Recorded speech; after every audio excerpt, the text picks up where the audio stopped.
Good evening. I'm Richard Waller, Executive Director of the University Museums at the University of Richmond. We are delighted that you have joined us this evening for the opening of our exhibition, Bernard Perlin, an Anthology of Drawings, 1934 to 1994, in the Harnett Museum of Art. Organized by the University of Richmond Museums, the exhibition was co-curated by Michael Schreiber, curator, the estate of Bernard Perlin, and myself. Our exhibition is the first to assess the full scope of Perlin's mastery of drawing and includes more than 70 works from the 1930s through to the 1990s. The exhibition and related programs are made possible in part with funds from the Lewis S. Booth Arts Fund. Before I introduce our speaker, I would like to acknowledge several people in the audience who are members of Bernard Perlin's family and friends of the artist. Would you please stand? I think it's just so wonderful that you have joined us. Come on, come on.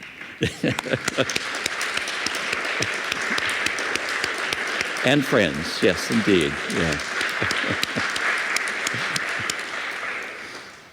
It's wonderful to have you join us this evening to celebrate the opening of his exhibition.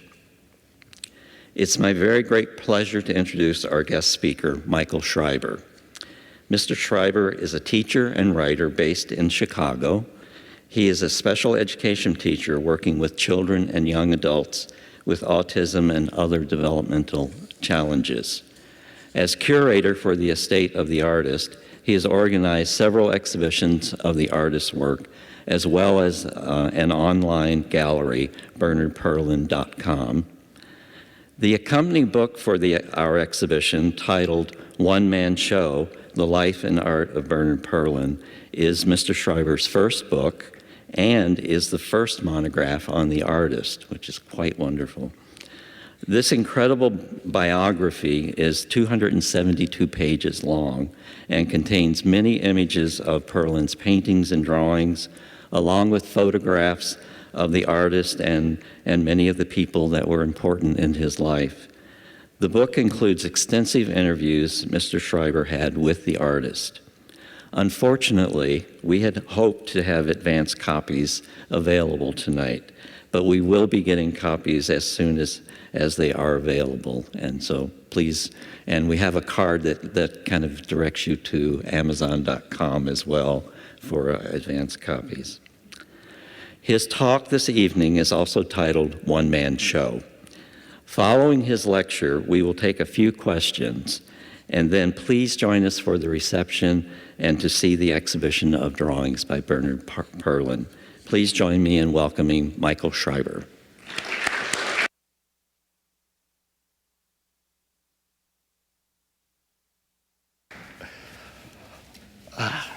Good evening. I want to thank Richard Waller and the wonderful staff here at the University of Richmond Museums for their tremendous help in putting this extraordinary exhibition together.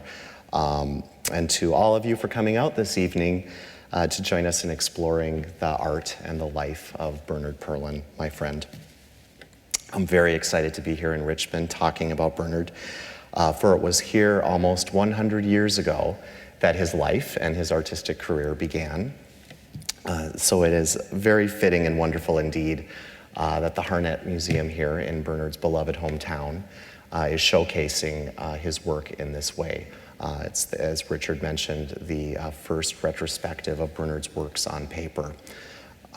You'll see 7 decades of Bernard's drawings in this show. But I thought I'd take this opportunity to give you a bit of an overview of Bernard's extraordinary life and career and why they're worthy of this kind of examination. I first came to know Bernard Perlin, the artist, actually through this photograph in a book by of the art photography of George Platt Lyons, a close dear friend of Bernard's and a part of Bernard's most intimate artistic circle for many, many years. As Richard explained, I'm a special education teacher. I'm not a trained art historian or curator or anyone connected in intimate way with the art world. So I truly came to Bernard's art as a fan of the work of the artistic circle of which he was a part. And that was what led me to discover Bernard. I wrote Bernard a fan letter, essentially. I discovered that Bernard was still living then in his early 90s in Connecticut, and I'd had the great fortune of purchasing a drawing of his on eBay, of all places. And I thought that gave me impetus to write him not just as a fan, but as a collector. And luckily it worked, the trick worked. I got a phone call from Bernard, and in that very first phone call, he had me absolutely on the floor in stitches, telling me wonderful, wonderful raucous stories of his life, which of course I wanted to hear much, much more. In that first phone conversation, Bernard also asked me if I might use my magic machine, as he called it, my computer, to help him track down reproductions of some of his artwork, pieces that he was longing to see again from museum collections and private collections, which I was more than happy to write emails on his behalf. So together, we embarked on a really magical journey of re-examination for him and discovery, great discovery for me of his incredible work. However, first I needed to be looked over, so I was summoned to Connecticut to meet with him in person.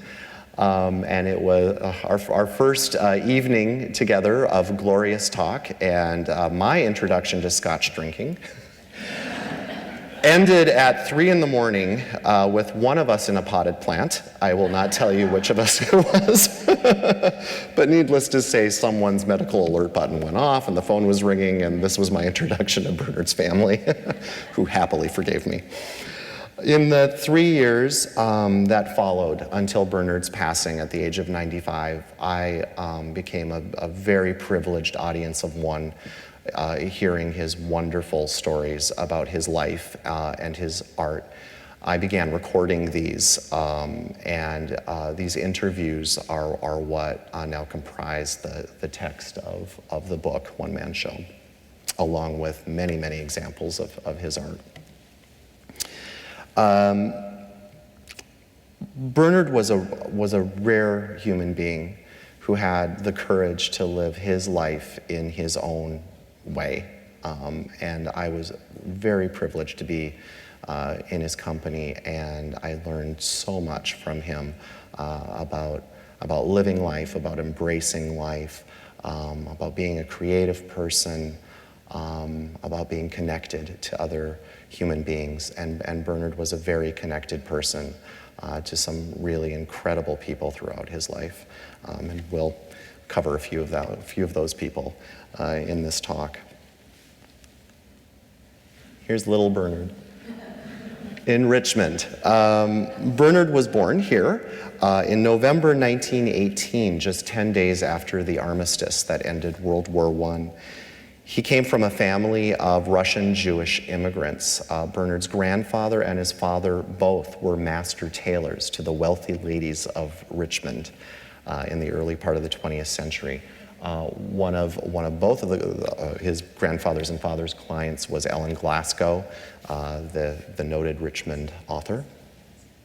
But Bernard's future as an artist, not as a tailor, became evident pretty early on when, at about the age of 2, he began doodling in all of the books in his family's home on Elwood Avenue. Bernard's father died when Bernard was 12, leaving him immersed in essentially an entirely female world composed of his mother, his grandmother, his 2 older sisters, and an aunt. He had a pretty happy childhood. He was involved in his temple, he was involved in the Boy Scouts, and he was also tremendously precocious. He was advanced several years ahead in school. So he was a very, very young high school student at Thomas Jefferson High School here. when his talent, his artistic talent, was noticed and fostered by his high school art teacher, a woman named Marjorie Goodwin Davis.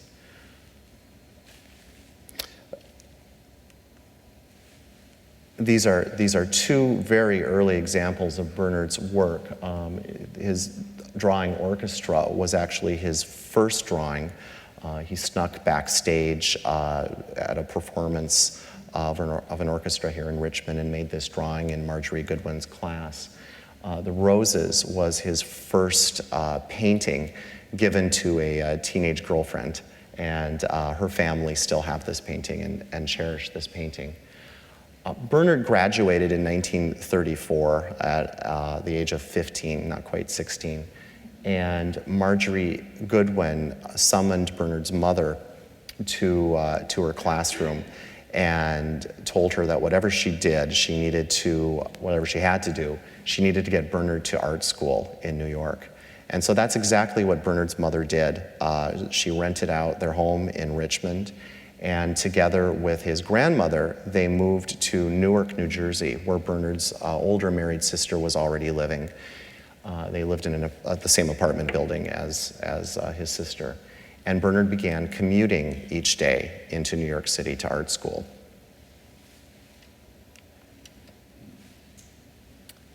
This is a self-portrait done while Bernard was in art school. He first attended the New York School of Design briefly before moving on to the National Academy of Design School, and then eventually landed at the Art Students League in New York, where he remained for many years, the rest of his student career. He studied there under Isabel Bishop and William C. Palmer, who was then a noted muralist, becoming famous through the New Deal, designing murals in post offices and other public buildings. During this time, Bernard also fell under the social influence of a fellow Richmondite. Are you Richmondites or Richmondians? William Cole Gray, who led Bernard into the bohemian life of 1930s New York, which Bernard happily and wildly embraced. As this quote is wonderful, was Bernard said, "Bill vowed he would loosen my hairpins, and boy, they came tumbling down like Niagara." Bernard, I felt the need to show this painting of Bernard's of Bill Gray. It's very early work. Bernard really hoped that someday William Gray's own painting would be discovered. Unfortunately, he was killed in World War II at the age of, I believe he was just 30. And his work Bernard last knew that it was in an attic somewhere being held by his family. So if anyone knows anything about this man's work, it would be wonderful to see him get his due here in Richmond.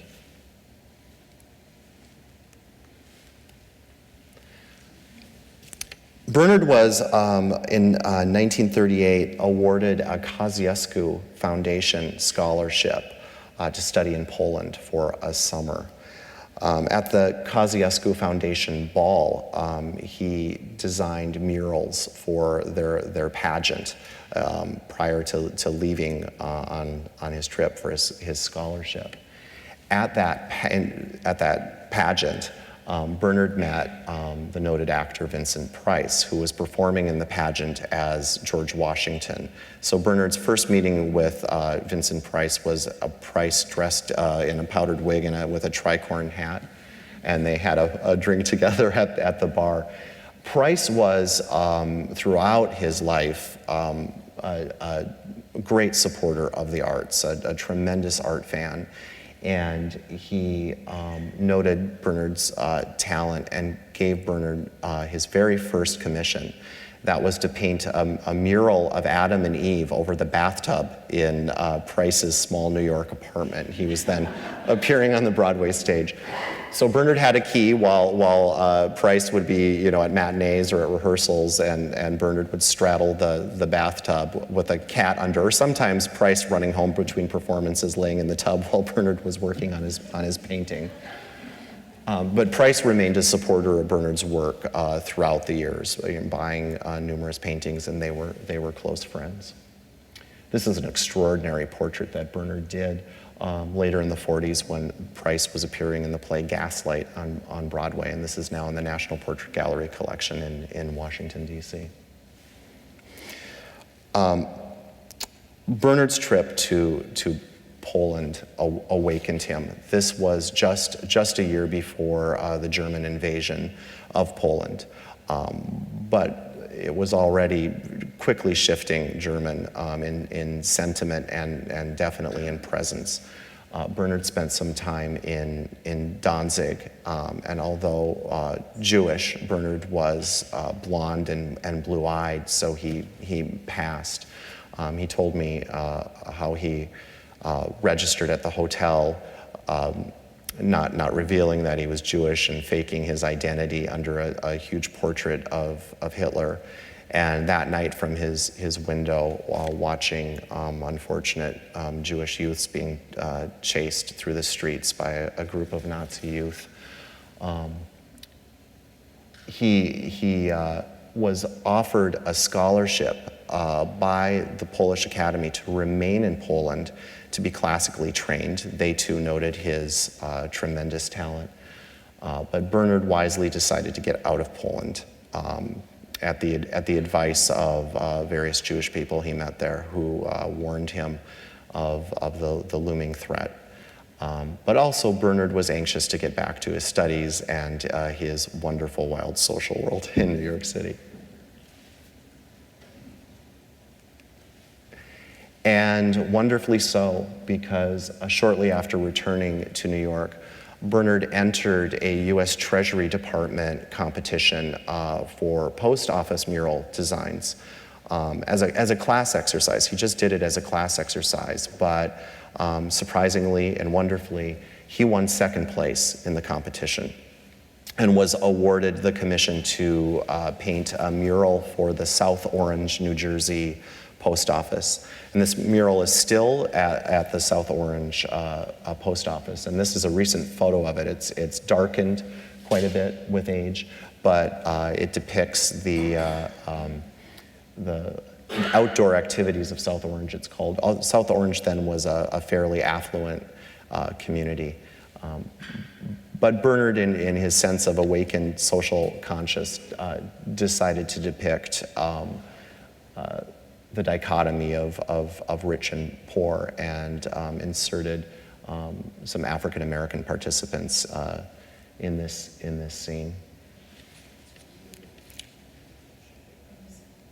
The next year, in 1940, Bernard won another competition. This was through the U.S. Maritime Commission to design murals for an ocean liner, the SS President Hayes. He did a number of mural designs for the salon and the library of this ship, which later became a troop transport just a few short years later during the war. And as Bernard said, his work is now resting nicely at the bottom of the Atlantic somewhere, unfortunately. Socially, about this time in 1939, Bernard was welcomed into the social circle, an extraordinary social circle, of the artists Paul Cadmus and Jared French, the wonderful writer Glenway Westcott, the photographer, then a very celebrated portrait and fashion photographer, George Platt Lynes, and Lincoln Kirstein, a man of tremendous wealth and tremendous connections, who became the co-founder of the New York City Ballet and was a great patron and supporter of the arts, including, initially, Bernard's. What you see on the left are two portraits of Bernard on Fire Island with Paul Cadmus. These were taken by the Pajama Collective, which was an artistic collective formed by Paul Cadmus, Jared French, and French's wife, Margaret French. The Pajama is an acronym of their first names combined. And these extraordinary photographs are now getting, happily, a lot of attention in the art world.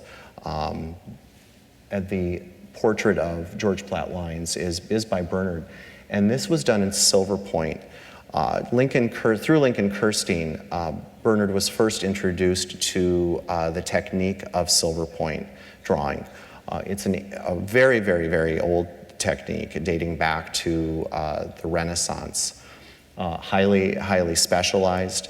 You'll see many examples of this in the show and have an opportunity to try it for yourself. But essentially it's done with a special stylist that holds a piece of actual silver wire, and you use a prepared canvas. It's prepared with a special formula, and as you're drawing, the paper is scratching off the silver onto the paper. So it's a very exacting technique, one with which you cannot make any mistakes because you can't erase. But Bernard excelled at it and kept up with his silver point throughout the remainder of his artistic career.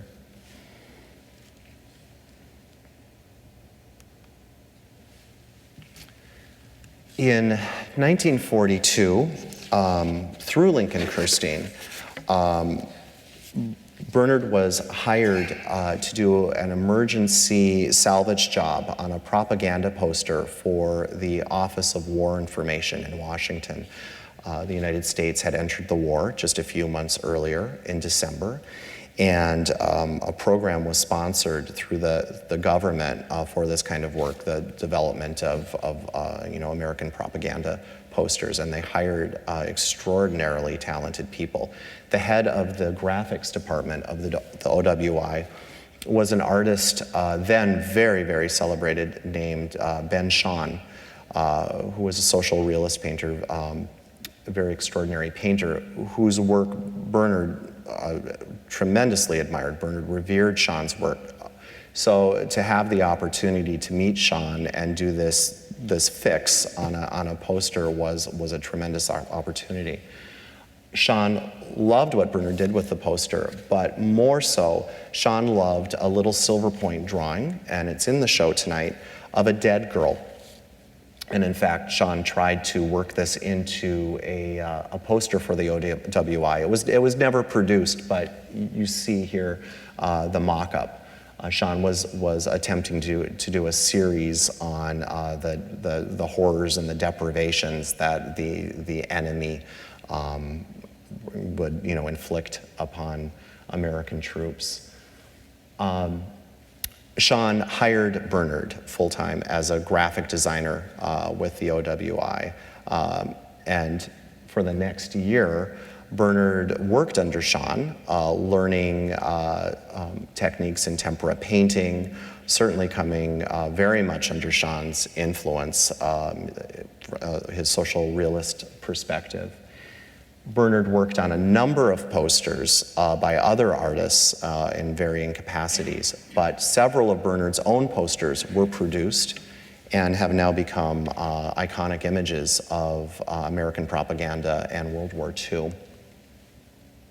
This is one of them, Avenged December 7th. This is from 1942. This is perhaps his most famous portrait. Bernard was very excited. It appeared recently at the very end of the last Captain America movie.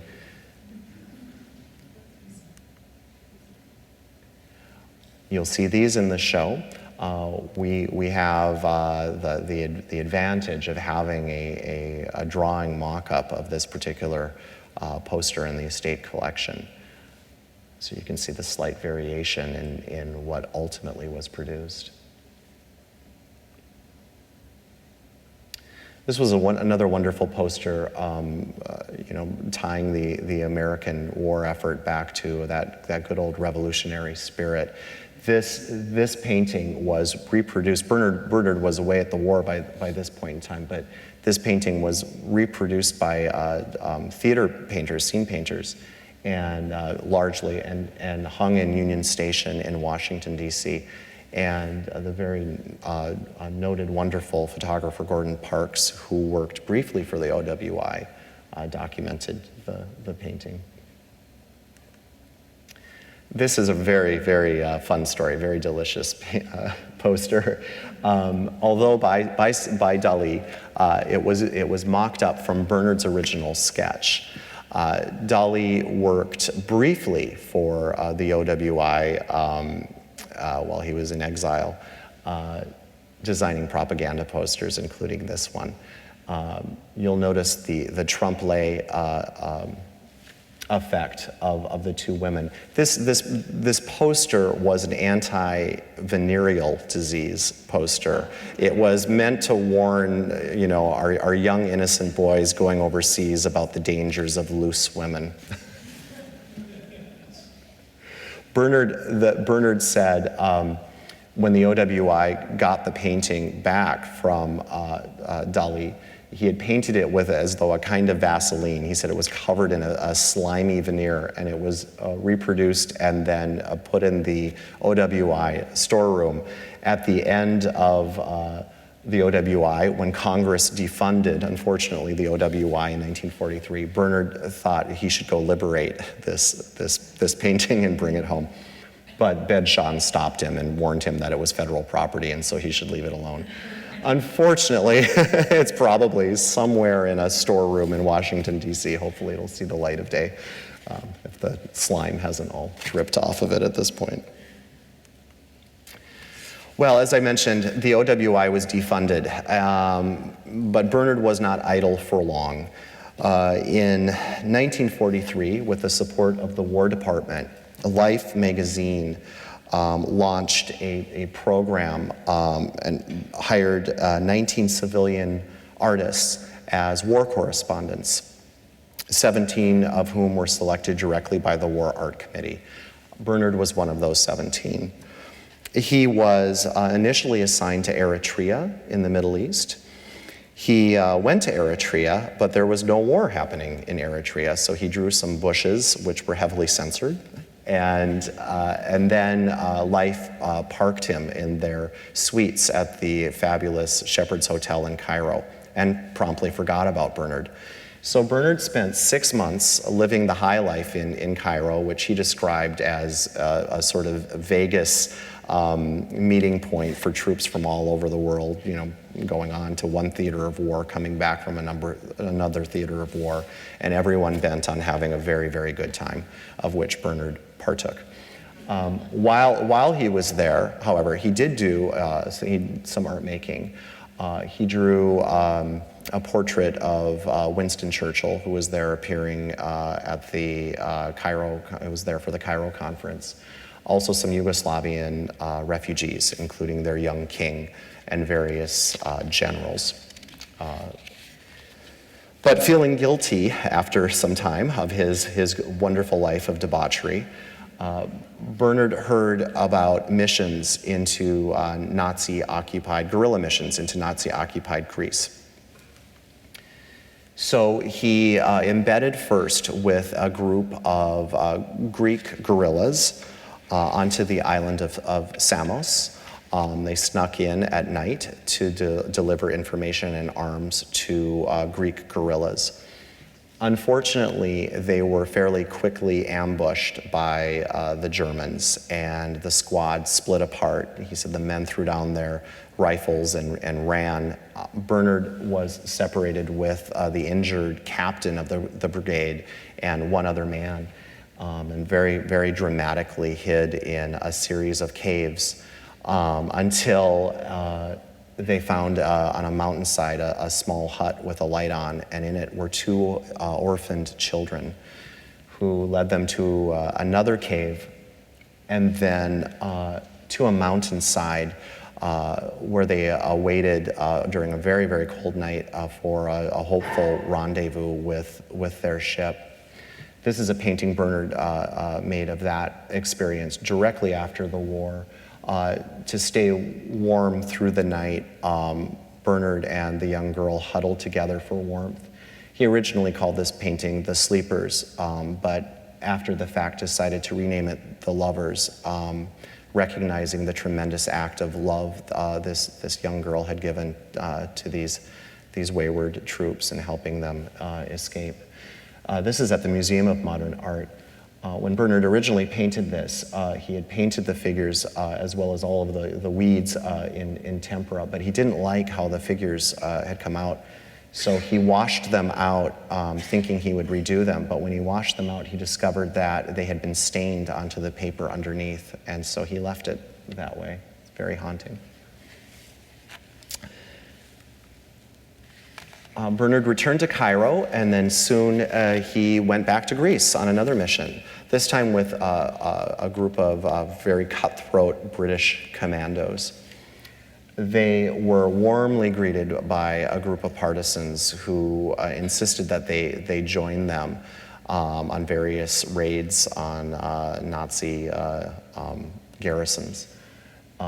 However, when they were billeted in a small village, there was word that German troops were about to march on the village. So while the men were preparing for the attack, which happily never actually happened, but a grenade accidentally went off, injuring one of the British soldiers in the leg. He was peppered with shrapnel.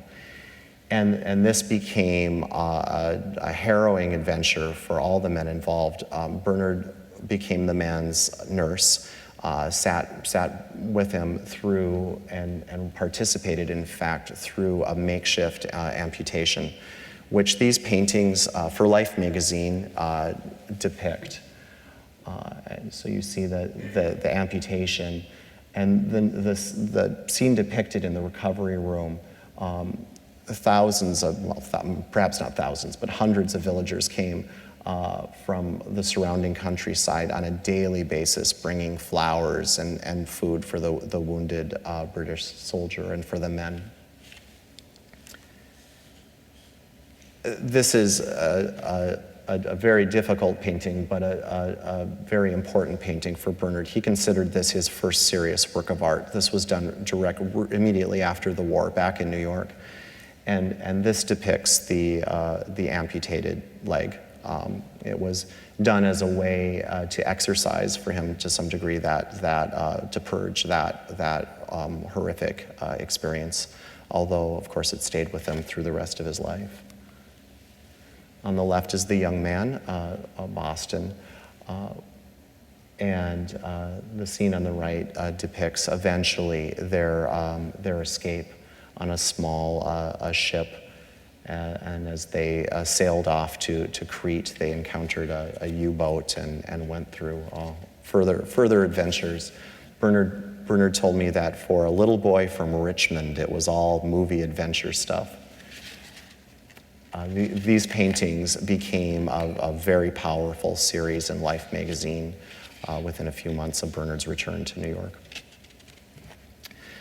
Bernard was then assigned by Fortune magazine to the South Pacific to cover the final push, the final air war on Japan. And he was there for the actual formal Japanese surrender on the USS Missouri in September of 1945. The photograph was taken by Bernard's friend, the combat photographer David Douglas Duncan, who's now 99 years old, and I had the great opportunity to speak with him. He lives in the south of France on his cell phone in his car while he was being driven just a few months ago, and he promised he has some delicious stories to tell me about Bernard, so I have to get back to him.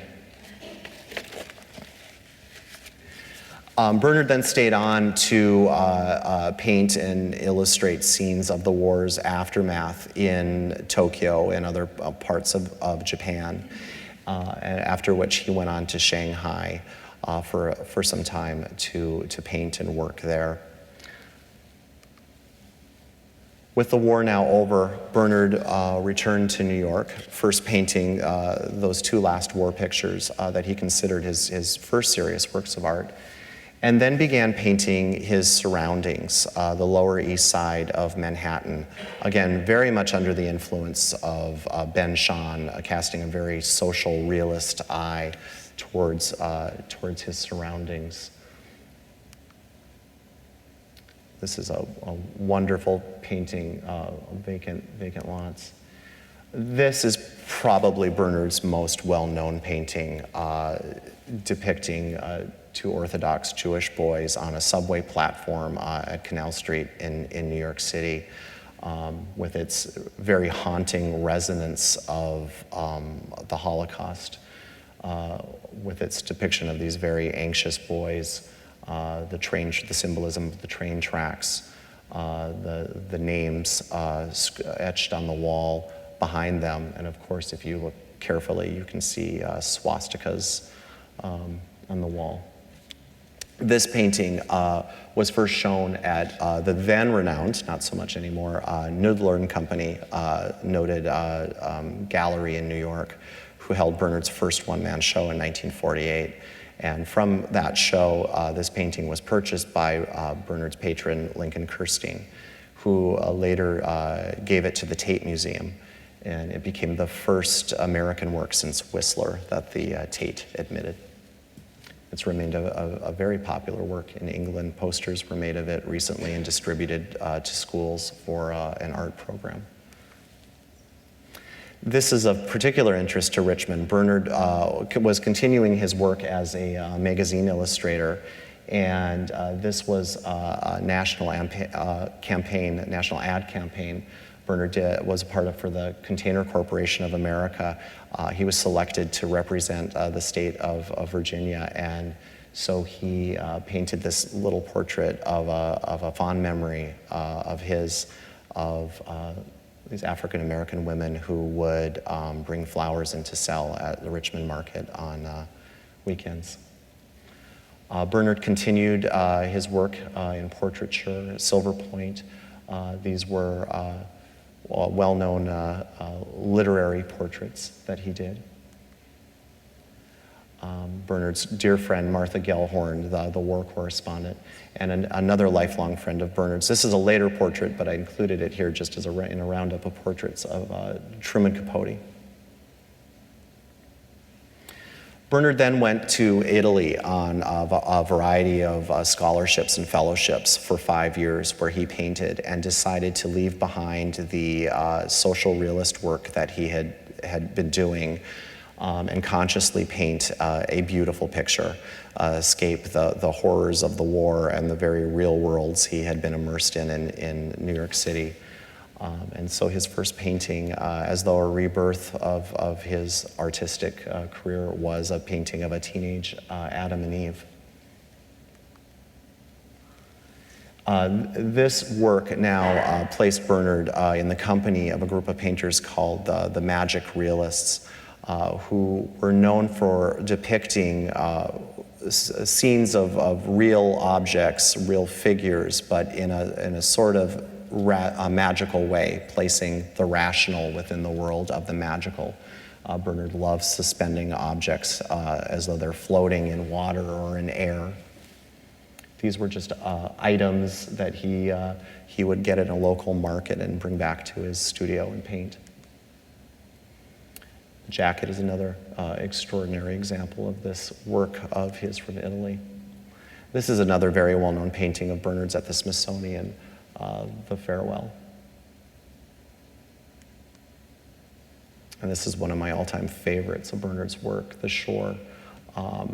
He had learned the technique of painting pebbles through Ben Shahn, but it's wondrous in Bernard's ability to create the three-dimensional illusion of something floating, again, as though in air or here in water. And Bernard also did a series of what he called picture postcards in homage to his love affair with Rome and Italy. And although these didn't translate so well here on the big screen, Bernard also, of course, continued his work in drawing, in figurative studies throughout his time in Italy. He returned to New York in late 1953 and plunged back into the New York social scene, while also continuing his work as a magazine illustrator, which really was his bread and butter during those days. This was on the right, The Children Waiting, was an illustration for an article about adoption by Pearl S. Buck. And this was an incredibly popular picture. And these are some other examples of Bernard's magazine work during this time. He worked pretty exclusively for Fortune magazine and Harper's magazine, but also had work published in other very popular magazines of the day: Collier's, Woman's Home Companion, Red Book, things of that nature. Bernard embarked on painting a series of what he called night pictures, depicting the swinging cocktail culture of New York City of the late 1950s.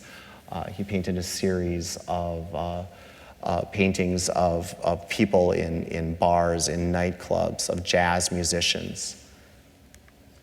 This wonderful painting, which I had the great fortune of to see today at the VMFA, is a part of this series of couples dancing outside in a street dance, perhaps in Little Italy. And this wonderful painting of a street gang, which was purchased by Bernard's close friend, the playwright Arthur Lawrence, who promptly retitled it West Side Story after his well-known musical. In 1959, Bernard purchased converted a goat barn, what had once been a goat barn about an hour outside of New York City in Connecticut. He made a conscious decision to leave New York. At that time, abstract expressionism was very in vogue, and Bernard felt that his commitment to the figurative work that he was doing was being slighted in favor of the work of those sorts of artists. So he decided to just leave the New York art world and carry on in his own very unique style. So here's Bernard returning to the sort of work that he had been doing just about 10 years earlier in Italy, first suspending groupings of vegetables and flowers as though they're floating in real air. And then after this, he painted a series of mythological nudes, which were quite extraordinary.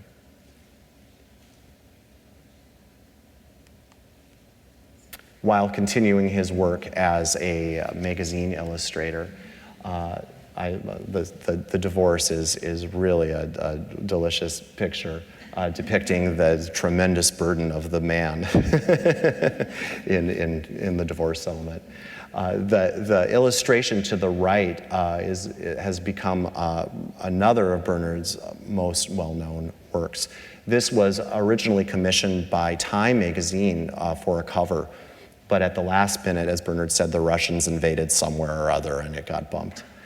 But this is now at the Columbus Museum of Art, depicting the riots, the Chicago riots in 1968. After 1970, Bernard slowed down tremendously in terms of his art making. As he was getting older, he thought, most people of a certain age have the opportunity and the privilege of retiring. So why is there an expectation on a writer or an artist that they have to keep producing? He did still sporadically make art from 1970 on, but after his last one-man show in 1970, a series of flowers, and this is one of the paintings here. He returned to this in later years and tweaked it a little bit. But he essentially made very, very, very little art until the mid-1980s, when a very close companion of Bernard's was unfortunately succumbing to AIDS, and Bernard was nursing this dear friend through that time. And to deal with the experience, Bernard began taking drawing classes again, so he could have access to live models. And of course, one of the live models was himself. And then Bernard stopped. Bernard stopped making art, and for the next 20 years enjoyed his life in Connecticut, growing flowers, remaining very socially involved, until for his own enjoyment, he picked up a paintbrush again. And although Jewish, Bernard's very first painting was of a Christmas tree. He loved, loved, loved Christmas trees, and told me that this painting gave him a tremendous amount of joy in the painting of it. And here are some other examples of Bernard's later work. The wedding portrait on the right depicts Bernard's marriage in 2009 to his life partner, a man named Ed Newell. They had been together at that point for 60 years and decided to marry in a political act. Bernard was then 90 years old.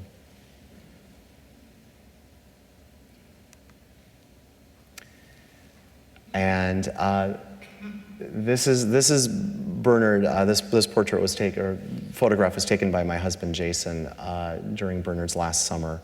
I had entered Bernard's world a few years prior to that, and we began our many visits in person and through phone calls that in the last year of his life were just about daily. Bernard deemed himself my Jewish grandmother, and so would watch the Chicago weather and call me to make sure I was properly dressed in the morning, and call me at night to make sure I'd gotten home safely. It was wonderful. But in the last summer of his life, Bernard started a portrait of Jason, which you can see propped up against the wall in the photograph on the right in the back. And you'll see another unfinished painting on the easel.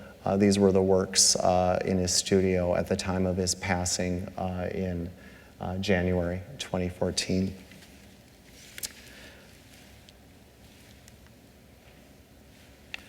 I would just like to read to you a short artist statement that Bernard wrote at the end of his life, which in his own words sums up his philosophy, his view on his art. He said, "After a long hiatus, I have discovered the joy and difficulty of painting. Somehow my approach is very mysterious to me. Suddenly, I realized that a painting is not a photograph, but an odd development of color and shapes that shift and change as the relationships change and develop on the canvas. It is difficult and interesting. I think about the picture on the easel all the time. I don't know if my painting is good or better than it used to be in my previous career. Happily, it doesn't matter. For once, I am painting for my own curiosity and enlightenment. Very un-Ben Shahn, I guess, but as an old man, I am entitled. That is about all I can state of my ideas, philosophies, and whatever high-flown BS other artists proclaim about their creations and their genius to produce their art. All BS. The message is simply the finished painting. Does one get it? Good. Does one need to read incomprehensible and pretentious gobbledygookery to appreciate it? I don't think so. If you like it, good. If it makes you think or remember or ponder, better. Basically, what you see is what there is. The purpose is achieved. Anything more is up to the viewer. The painter shouldn't have to explain the picture or anything else."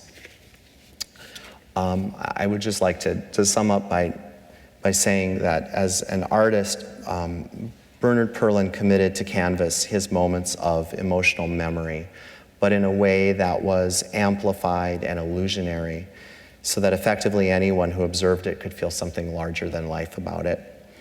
He hoped viewers of his art would not only buy into the illusion, but would also bring something to it of their own, that they would see themselves in a similar place or interaction and remember it, feel it, sense themselves in it. He marketed illusionary memories to excite in viewers a recognition of our shared experience as human beings, but also to demonstrate that it's not only okay, but important to see and feel the way each of us uniquely does. That's where the magic truly came into his art. In Bernard Perlin, the man, I was blessed to have observed a fellow human being who had the ability and the courage to embrace and to dominate his life, a man who was fully occupied with living, loving, and leaving nothing unexplored that interested him. He had lived a certain portion of his life in the shadow of other people, expecting him to be a particular way. But once that cracked, he found both in his life and in his art what is at the heart of the fulfilled human experience, and that is to live one's life fully in one's own way. Bernard reveled in being ever surprised by life, but he also found that sometimes it's necessary to actually go out and surprise life in order for life to give up its secrets. Well, surprises and secrets await you in this exhibition, Bernard Perlin, an anthology of drawings. I invite you to have a look around it. The many works in this show have their own unique stories to tell, all of them adding up to the very unique, impactful, important story of an extraordinary man and artist, Bernard Perlin. Thank you.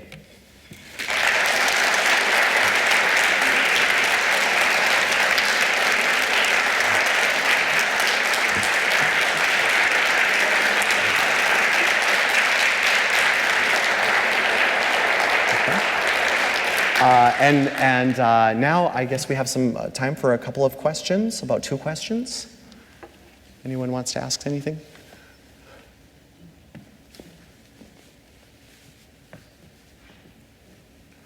Or if not, there's much to learn in the exhibition. Okay, please join us for the reception and to see the exhibition. And we'll see you over at the Museum. Wonderful. Thank you again.